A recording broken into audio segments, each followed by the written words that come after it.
Hola, soy Jesús Nieto Martínez. Vamos a hablar en el curso de Cálculo 2 de campos vectoriales continuos. Pero primero, recordemos lo que hicimos anteriormente.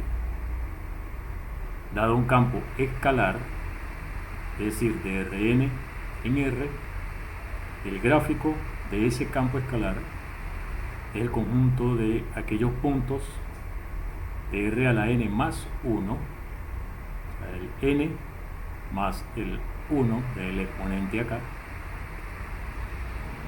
para los cuales la última coordenada se obtiene a partir de las anteriores coordenadas aplicando la función f. Eso es el gráfico de la función.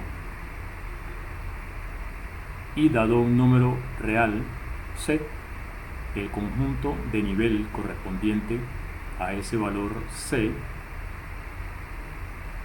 está formado por aquellos puntos del dominio del campo para los cuales la función vale exactamente ese valor c. Los conjuntos de nivel son útiles para analizar gráficamente los campos escalares, pero no solo para eso, hay otras aplicaciones que vamos a ir viendo a medida que vaya avanzando el curso. Eso fue lo que hablamos la vez pasada: gráfico de campos escalares y conjuntos de nivel.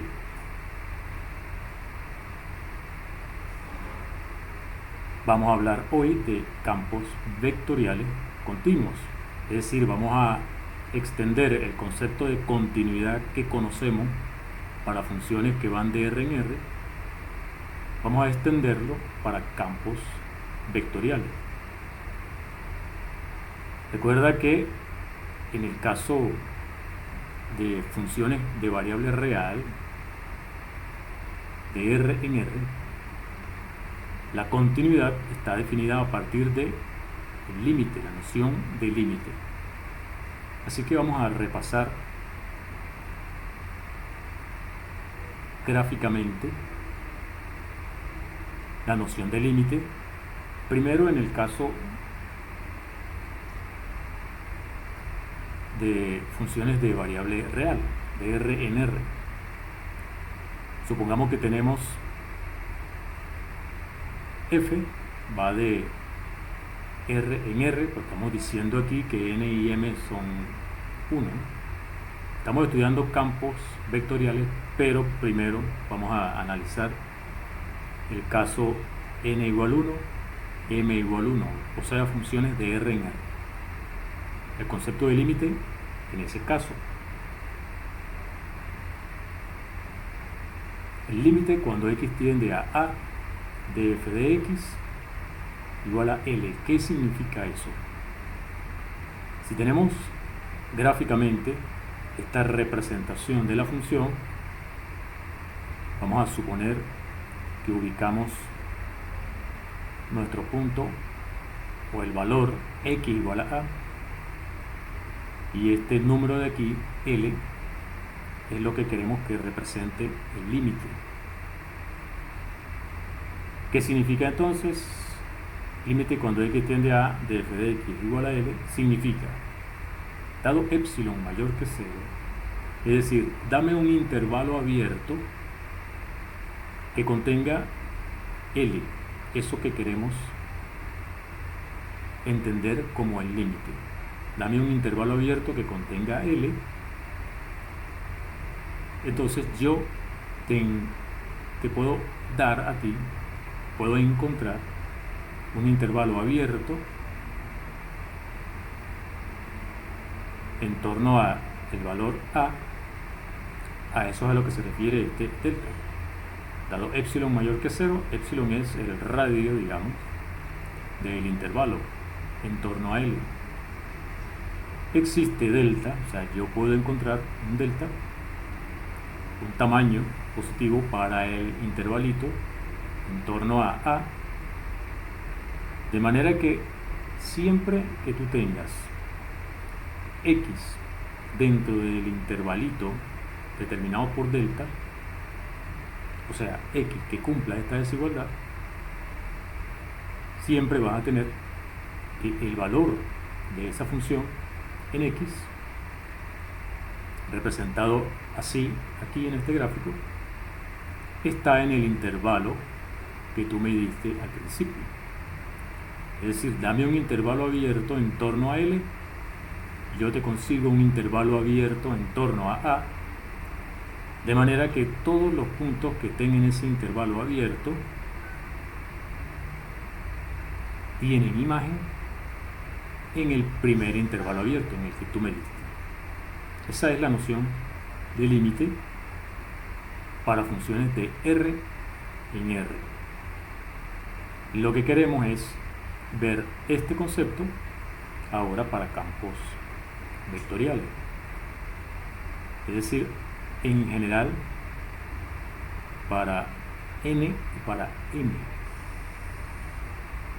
Vamos a entender qué quiere decir esta notación.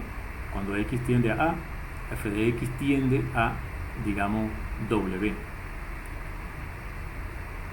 Lo que necesitamos es expresarlo como lo hicimos para el caso de R en R. Digamos que aquí está A representado en el espacio Rn y aquí está W representado en el espacio R a la M. Entonces, esto significa, dada una bola centrada en W con radio epsilon, existe una bola centrada en A con radio delta, digamos,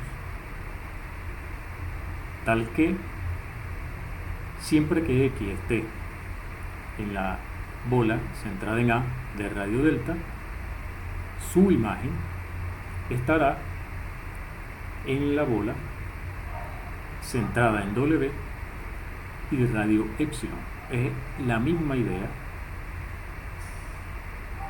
que uno maneja para funciones de R en R.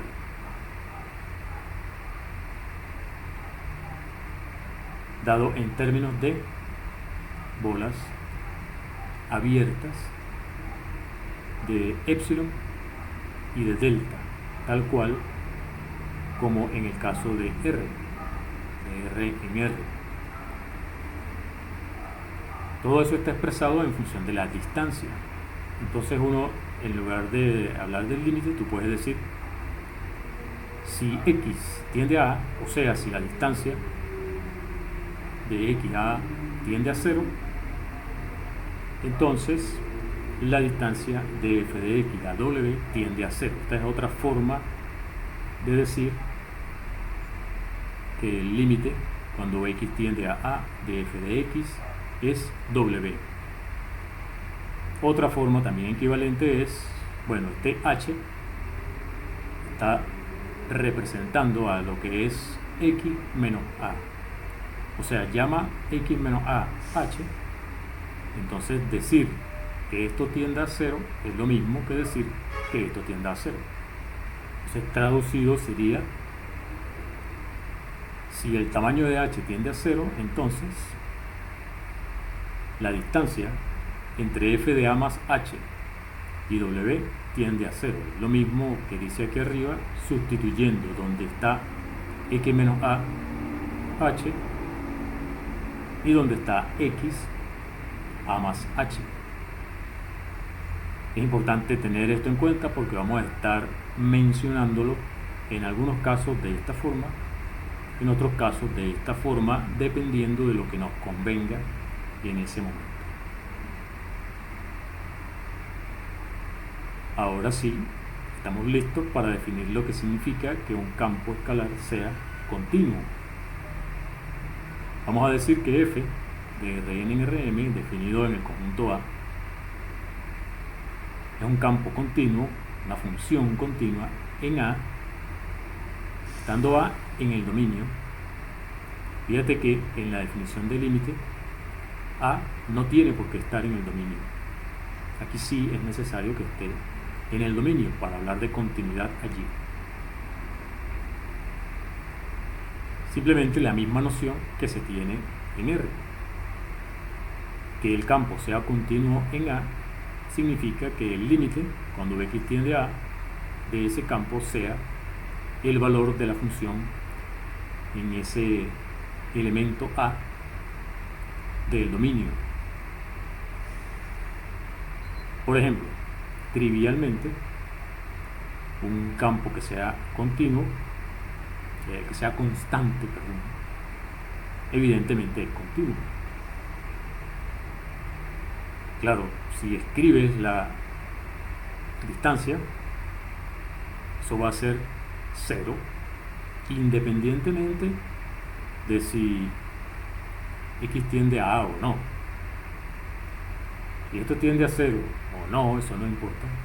Esto siempre va a ser 0 y por lo tanto se cumple la definición para f, la constante b. ¿Okay? Esa constante obviamente que está en R a la m. O sea, tiene m coordenadas, este b. Todo lo que tiene flechita aquí tiene componentes y el contexto dirá si estamos en R a la n o en R a la m.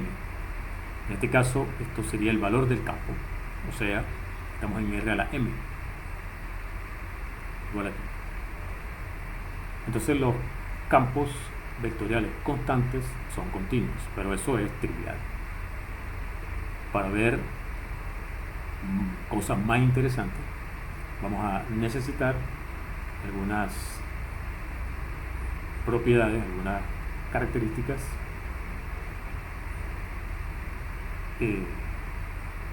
tengo que guardar esto, vamos a decirle continuidad, lo guardamos para continuar ahora en el otro documento que teníamos, ¿no? No tiene tantos gráficos como este, pero vamos a hacer el análisis ahora un poco más sacando cuentas. Esto es el repaso de continuidad, ya lo tenemos. Estas son todas las, todo esto lo dijimos ya.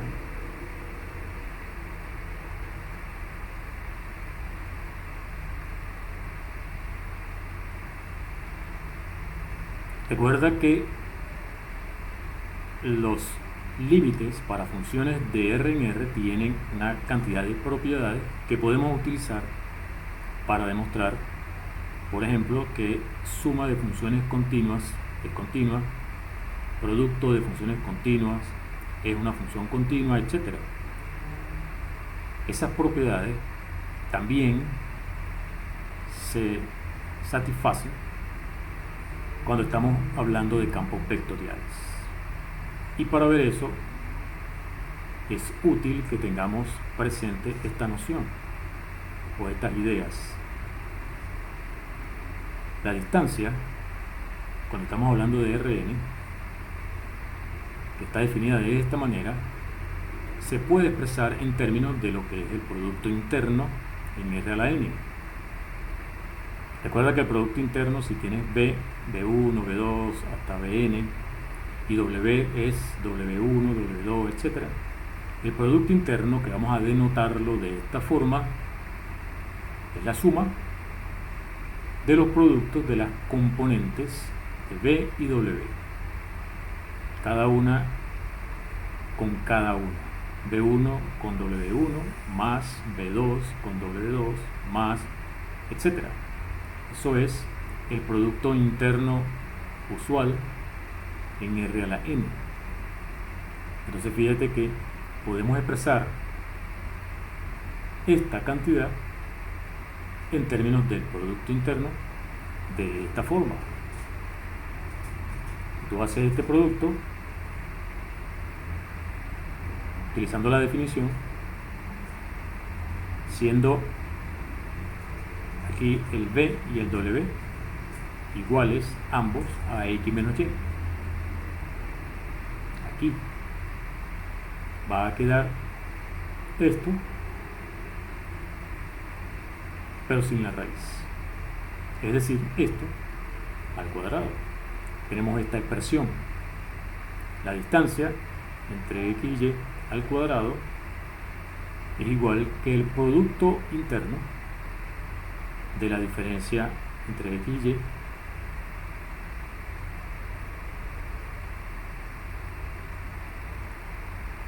Aquí falta, hay un pequeño detalle, ¿no? Esto está al cuadrado, esto tiene que ser positivo, así que aquí falta el valor absoluto. Vamos a agregarlo. Agregamos aquí el valor absoluto. Valor absoluto aquí. Valor absoluto. ¿Okay? Claro, porque eso no puede ser negativo. Así. En principio, ¿no? Para que esto sea al cuadrado hay que poner aquí valor absoluto.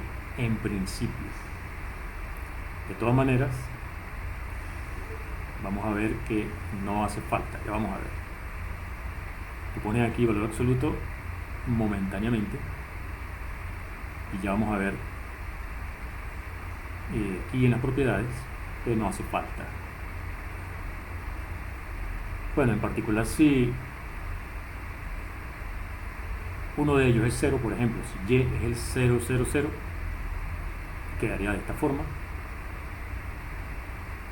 Deberíamos poner por los momentos valor absoluto aquí otra vez, pero no importa, vamos a continuar para que veas que no hace falta.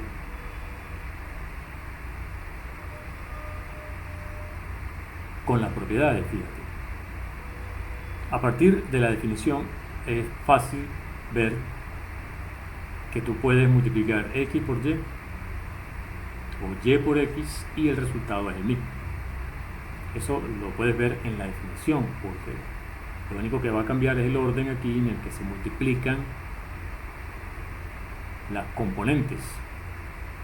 Y como estos son números reales, da igual multiplicar xy por y que y por xy. Entonces da lo mismo hacerlo x por y que y por x. Aplicando propiedad distributiva también es fácil verificar que el producto de x con la suma de y más z es igual que multiplicar x con y más multiplicar x con z, es distributivo del producto interno. Si alfa es un número real, da lo mismo multiplicar x por alfa y que primero multiplicar x por y y luego multiplicar por alfa. Gracias a la primera propiedad y a la tercera, esto se puede hacer no solamente en el segundo factor, sino en el primer factor. Igual aquí, la propiedad distributiva vale por el lado derecho, así como por el lado izquierdo, porque da igual el producto interno de x por y que el producto interno de y por x. Así que 2 y 3 se pueden hacer tanto por la derecha como por la izquierda. La número 4 es la que decíamos que nos va a permitir quitar el valor absoluto que puse arriba, porque si haces x con x en el producto interno, donde estamos aquí, sería esto, pero aquí sería xy o xj, digamos, por el mismo xj al cuadrado. Es una suma de números que están elevados al cuadrado, por lo tanto esto no puede ser negativo. Así que el valor absoluto ya podemos quitarlo.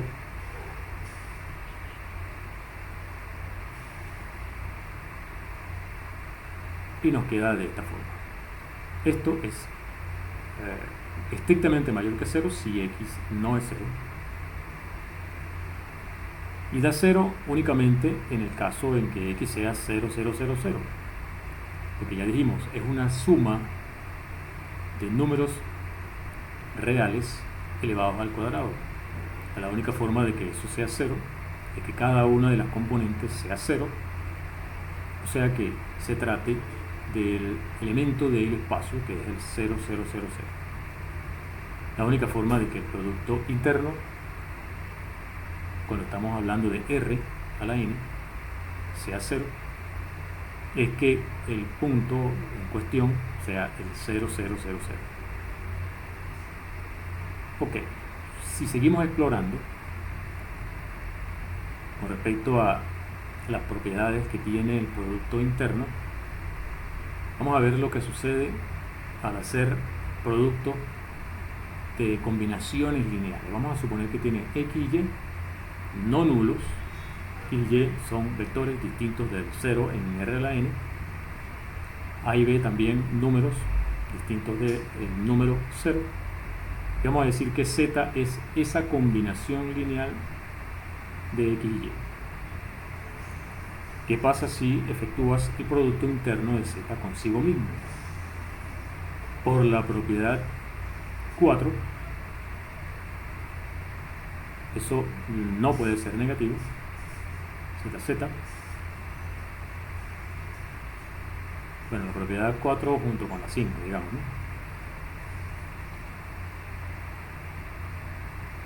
Esto es mayor o igual que 0. Por definición de z, esto da así, ax más by, ax más by. Ahora vamos a aplicar las propiedades que están enumeradas acá, propiedades distributivas, etc. Distribuyendo aquí ax con ax más ax con by, by con ax y by con by. Aquí está. La primera propiedad dice que estos dos son iguales, así que podemos sumarlos, agruparlos de esta manera. Bueno, y también la propiedad 3 dice que yo puedo colocar las constantes afuera, tanto la a como la b. Igual aquí, esta a y esta otra a me dan a cuadrado, producto de x con x. Aquí nos quedan estas dos juntas, 2, producto de a con b, producto de x con y. Finalmente aquí b al cuadrado, producto del y con y. Esto es verdad independientemente de lo que sean a y b. A puede ser lo que yo quiera. Entonces yo podría, fíjate, lo que quiero es simplificar cosas aquí. Tengo esta desigualdad, 0 menor o igual que esta expresión. Quiero eliminar, por ejemplo, a. Para eliminar a, voy a poner que a sea este valor. ¿Qué pasa si a es este valor? Digamos que a es y. Nos queda 0 menor o igual a cuadrado, xx, 2ab, b cuadrado, a. Como supusimos que y no era nulo, entonces esto es distinto de 0, así que podemos dividir por a. Así que divide por a en todo esto. ¿Y qué te queda? Se elimina una de estas a's y queda una. Esa que queda es, por definición, y. Se elimina esta a, solamente queda 2b xy. Y se elimina esta a, queda b cuadrado. Entonces, ¿qué tenemos hasta ahora? 0 menor o igual que esta expresión, que sigue valiendo independientemente de lo que valga b. Así que podemos decirle a b que sea el valor que nosotros le pongamos. Pongamos, para seguir eliminando cosas aquí, que b es el opuesto de x por y. ¿Para qué? Para eliminar términos aquí. ¿Qué pasa si b es el opuesto de x por y aquí? ¿qué va a quedar? El opuesto de x por y. Tienes el x por y con el x por y, quedaría al cuadrado, pero con signo menos de 2b. Y aquí tenemos b, que sería esto al cuadrado. Tenemos esto al cuadrado aquí. Aquí lo tenemos otra vez al cuadrado, pero en este caso sería negativo y multiplicado por 2. Tenemos menos 2 por xy al cuadrado. Y aquí xy al cuadrado. Simplifica y te quedará esto. xx, y menos xy al cuadrado. Esta desigualdad es la famosa desigualdad de Cauchy-Schwarz. Esto que está aquí es una imagen de Cauchy. Tenemos entonces que el valor absoluto, esta vez sí necesita valor absoluto porque x y y no tienen por qué ser iguales acá. Valor absoluto de x con y es menor o igual que el tamaño de x por el tamaño de y. Claro, aquí todo esto está al cuadrado, ¿no? Que serían tamaño de x al cuadrado, tamaño de y al cuadrado, y se puede escribir de este lado de la desigualdad o de este lado de la desigualdad, eliminar los cuadrados y ahí sí queda el valor absoluto. Entonces esto vale para x y y en R a la n. Cuidado, ya vamos a hacer la observación. Habíamos dicho que x y eran no nulos. Es decir, en el análisis que hicimos, x y y es no nulo. Por lo tanto, la conclusión debería ser, si x y y son no nulos, entonces vale esta desigualdad. Pero ¿qué pasa si alguno de ellos es nulo? Por ejemplo, si x es nulo, esto sería 0. Y también esto sería 0, por lo tanto, se cumple la igualdad. Así que esto también es válido, sean o no sean nulos x y y. Así que hemos demostrado la famosa desigualdad de Cauchy-Schwarz. Esa es esta observación que puse aquí. Aunque falta decir algo. La igualdad se cumple si alguno de ellos es 0. Pero ¿qué otra posibilidad hay? ¿Bajo qué otra condición se garantiza la igualdad en esa desigualdad de Cauchy-Schwarz? Tendría que ser que ZZ sea 0, ¿no? O sea, el lado izquierdo de la desigualdad con la que comenzamos era 0 menor o igual que sería esto. La única forma entonces es que esto sea 0. Pero esto es 0 según la propiedad 5, solamente si z es 0. O sea, que esta combinación lineal tiene que ser 0.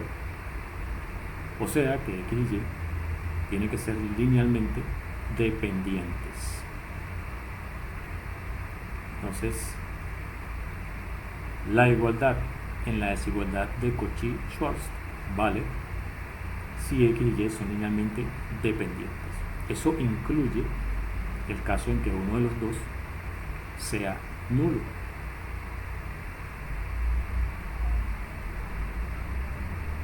Este que está aquí, ¿quién es? Bunyakovsky.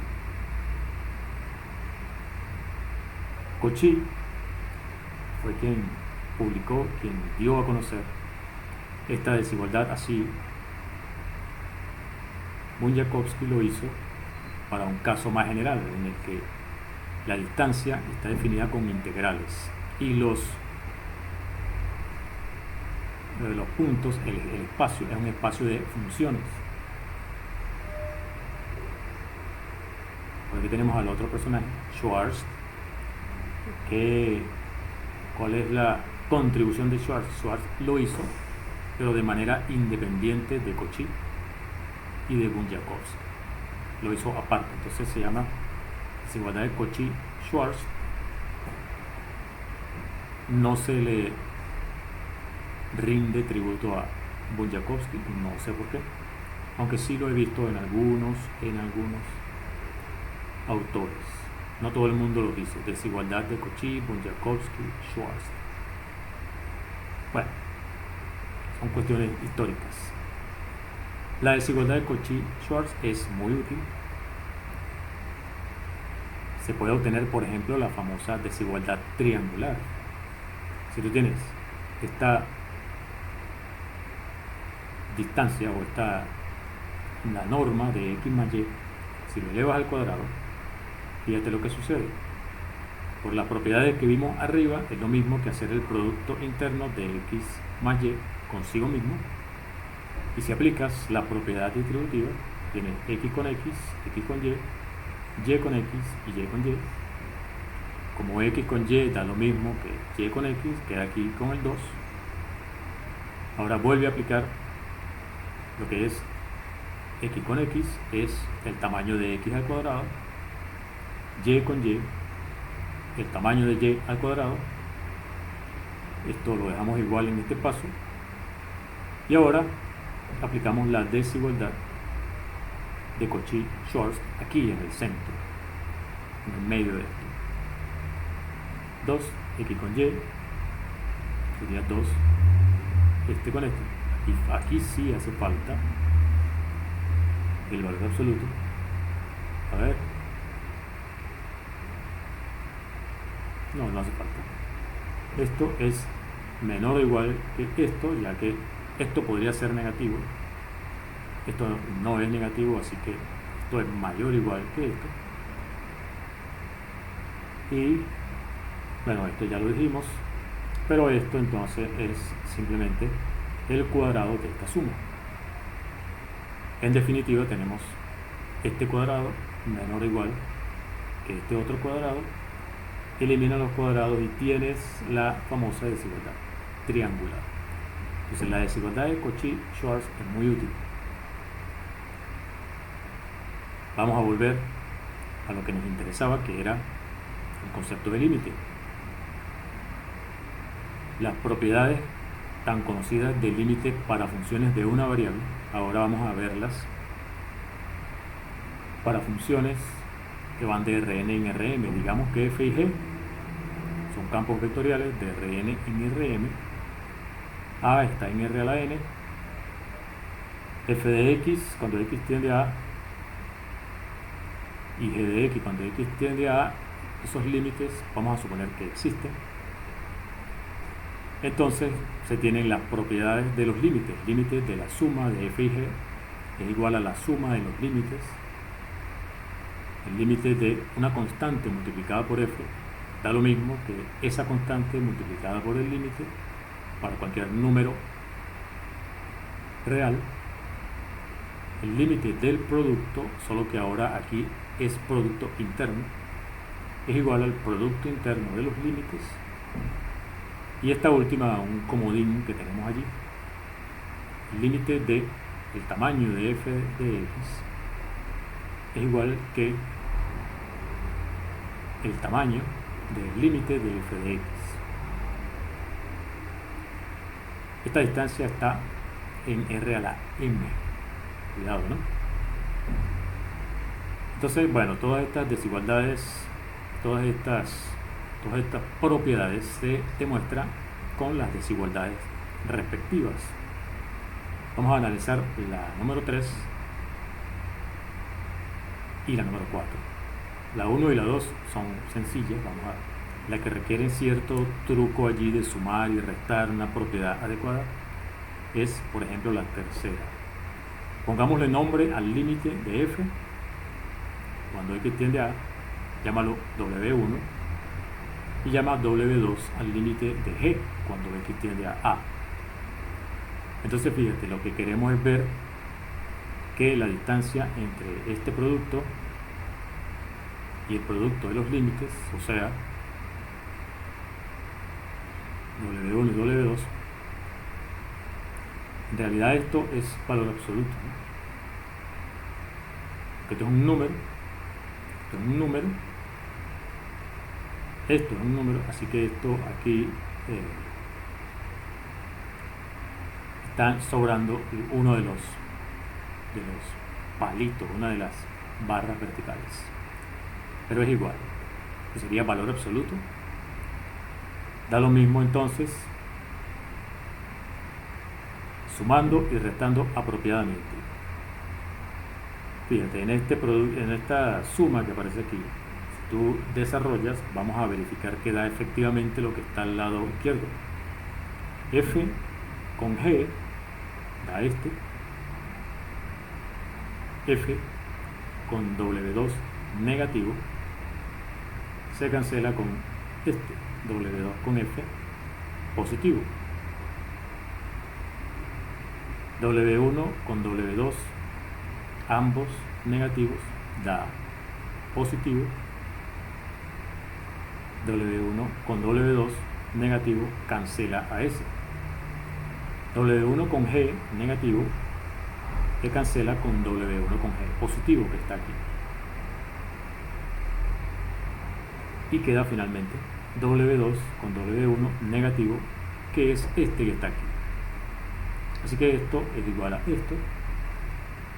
Repito, valor absoluto aquí. De hecho, vamos a corregirlo de una vez para que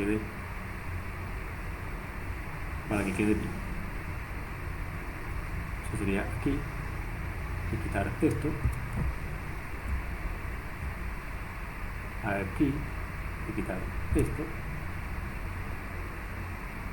Aquí quitamos esto. Y aquí quitamos esto.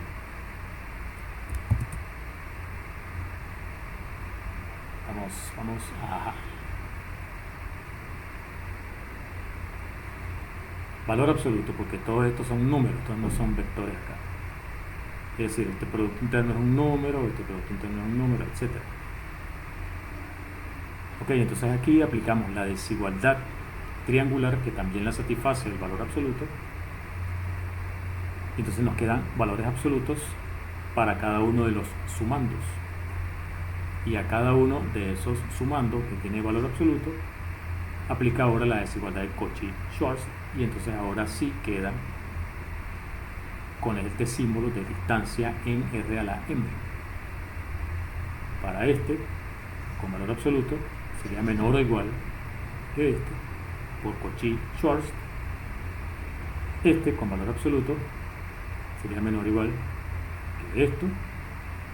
Y este, con valor absoluto, sería menor o igual que esto. En definitiva, esta diferencia es menor o igual que esta suma. ¿Qué sucede cuando la distancia entre X y A tiende a 0?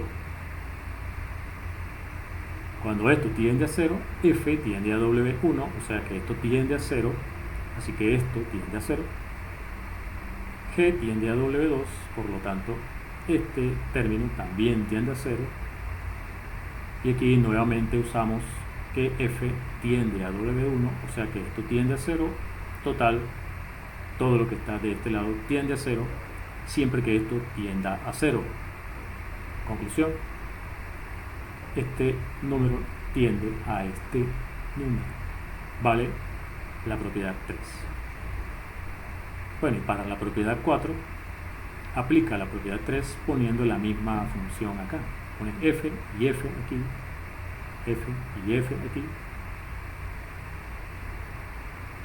¿Y qué tienes? Te queda de este lado el tamaño de F al cuadrado, el tamaño del límite al cuadrado, y estos límites son de funciones de variable real.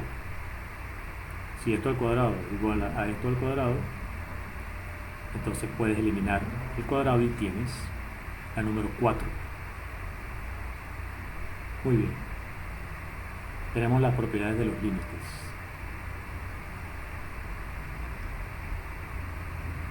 Nuestra meta aquí era definir continuidad. Ya tenemos el concepto de límite, entonces continuidad simplemente significa que el límite coincida con el valor de la función donde estamos estudiando el límite. Esto que ya lo dijimos al principio. La función es continua en A si el límite cuando X tiende a da el valor de la función en A. Y tienes un subconjunto del dominio Si la función es continua en cada elemento de ese conjunto, decimos que es continua en todo ese conjunto. Entonces, gracias a las propiedades que vimos anteriormente, si f y g son continuos en A, entonces la suma es continua en A. F multiplicada por un escalar, por un número real, también da un campo que es continuo. Producto interno de campos continuos es continuo. La función definida por la norma, el tamaño de f, también es continuo en A. Eso es directamente por las propiedades de los límites. Ahora, si tienes un campo vectorial, digamos que f1, f2, fn son las componentes de ese campo. Si vamos de Rn en Rm, cada uno de estos es un campo escalar que llamamos los componentes. Recuerda que uno llama EJ a los vectores que son la base canónica de R a la M, o R a la N, o R a la K. Tú llamas EJ a aquel vector que tiene 0 en todas las componentes, excepto en la J. Entonces, en cada caso, para cada J, la componente de FJ se puede obtener a partir de F simplemente multiplicando escalarmente por el componente de J. Así tú haces F, el producto escalar con el vector EJ te da la componente FJ. Eso te da para escribir cada FJ en función de F. Viceversa, el número 2 dice que tú puedes escribir F en términos de las FJ, haciendo de esta forma. Recuerda que FJ es escalar por este vector, suma todo esto y te da F. Entonces la número 1 te dice, si el campo vectorial es continuo, como las constantes son continuas, los campos vectoriales constantes son continuos, y producto de campos continuos es continuo, entonces esto es continuo, o sea, las FJ son continuas. Si F es continuo, las FJ, las componentes, son continuas. Y también vale el recíproco. Si cada una de las FJ es continua, esto es continuo, la suma de continua es continua, por lo tanto F sería también continuo. Conclusión, un campo vectorial F1 con componentes F1 hasta Fm es continuo si y solo si cada uno de sus componentes es un campo escalar continuo.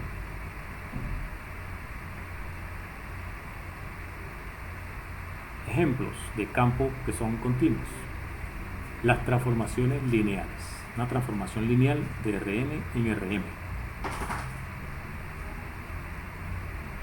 Supongamos que tenemos A en R a la N. Entonces vamos a ver, usando la definición equivalente, la notación, utilizando H en lugar de X menos A. Fíjate en lo siguiente. Si tú tienes H en R a la N, puedes escribirlo en términos de sus componentes, H1, H2, etc., como esta suma. La componente H1 por el vector E1, más la componente H2 por E2, etc. Así que si le aplicas F a H, como F es lineal, vas a tener esto: H1 por F de E1, H2 por F de E2, etc. ¿Qué pasa si el tamaño de H tiende a 0? Quiere decir que las componentes tienden a 0, por lo tanto F de H tiende a 0. Pero, ¿qué pasa con F de A más H? F de A más H como es una transformación lineal, da f de a más f de h. Estamos diciendo entonces que si el tamaño de h tiende a 0, f de a más h menos f de a tiende a f de h. Perdón, f de a más h.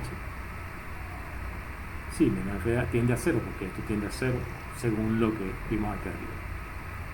Si el tamaño de h tiende a 0, f de h también tiende a 0. Entonces f de a más h menos f de a tiende a 0, ya que este tiende a 0. Es decir, esto tiende a 0. Y eso lo que significa es que el límite cuando h tiende a 0 de f de a más h menos f de a es 0. El límite cuando h tiende a 0 de f de a más h es igual a f de a. ¿Ok? O sea que f es continua en a. Conclusión, toda transformación lineal es continua en todo Rn, porque a lo agarramos arbitrariamente en R a la n. Por último, ya se ha hecho bastante largo este video, la composición. Suponte que f es un campo vectorial, no sé por qué puse escalar aquí, vamos a modificarlo, menos mal que estamos aquí, estamos activos, vamos a ir modificando lo que haya que modificar. Campos vectoriales.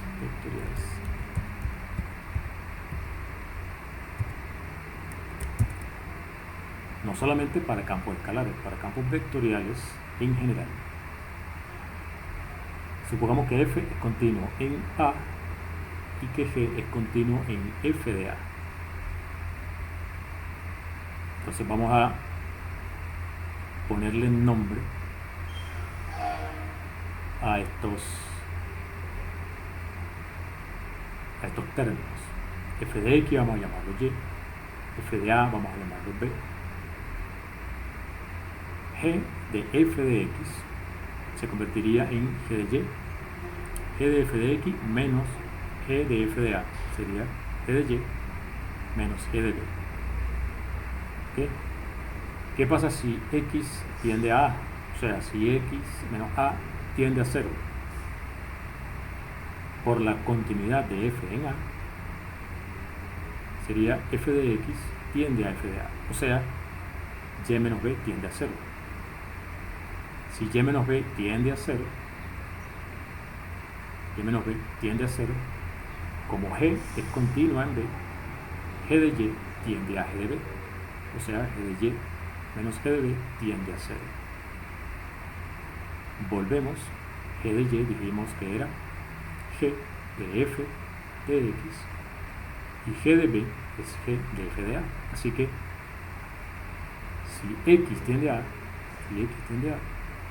entonces aquí está al revés, ¿verdad? Otra vez vamos a corregir. Es g de f, ¿no? Así que vamos a corregir esto. Lo tengo como f de g y es g de f, y aquí también es g de f. No hay problema, lo corregimos. Aquí está.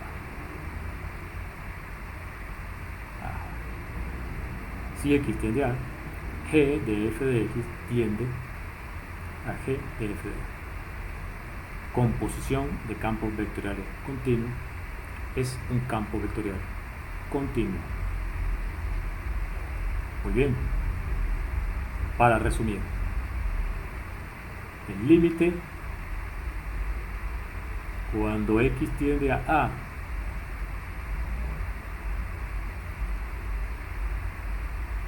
aquí está, de f de x es w, significa si esta distancia tiende a 0, esta distancia tiende a 0. Esta cantidad es tan pequeña como tú quieras, siempre que esta cantidad sea lo suficientemente pequeña. Dada una bola centrada en W, una bola abierta, existe una bola abierta centrada en A, tal que todos los puntos que están en esa bola abierta centrada en A tienen su imagen dentro de la bola abierta centrada en W. Ese es el concepto del límite. Teniendo ese concepto de límite, entonces los límites tienen esas propiedades. Límite de la suma igual a la suma de los límites. También vale el producto escalar. Límite del producto es el producto de los límites, etc. Tenemos estas propiedades de los límites. Definimos continuidad igual que lo hacíamos en funciones de R en R. Entonces, suma de funciones continuas, producto interno de funciones continuas, etc. Y por último, composición de campos vectoriales continuos es campo vectorial continuo. Bien, se ha hecho bastante largo, pero provechoso. Hemos estado corrigiendo algunos detalles. Eso es bueno, darse cuenta de los detalles. Dejémoslo hasta acá. Soy Jesús Nieto Martínez. Hasta el próximo video.